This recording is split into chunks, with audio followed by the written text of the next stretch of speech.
To say the cruise industry was decimated by the COVID-19 pandemic would be an understatement. The first cases hit the Diamond Princess in February last year in Japan, infecting over 700 people and killing 14.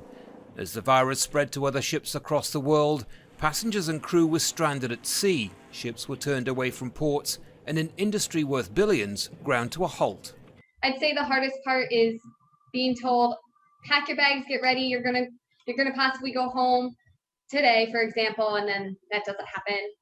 And you kind of then go, oh, now what's going to happen to me? With increasing vaccination rates and new safety measures, the industry is hoping to make a comeback. In North America, so-called simulated cruisers with vaccinated volunteers on board have been making test runs for weeks. But Royal Caribbean's already been forced to postpone the inaugural trip for one of its ships after 8 crew members tested positive.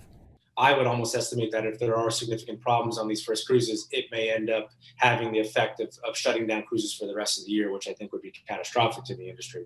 In Florida, considered the cruise capital of the world, government guidelines requiring vaccine passports and issuing so-called no-sail orders have led to confusion.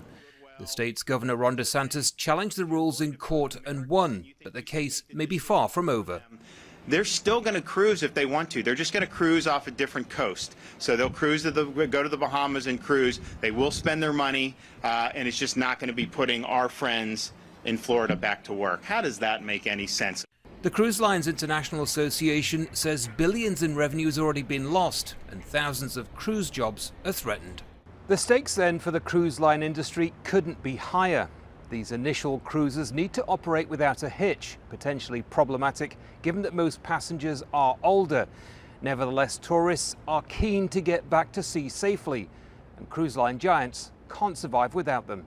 Andy Gallacher, Al Jazeera, Miami, Florida.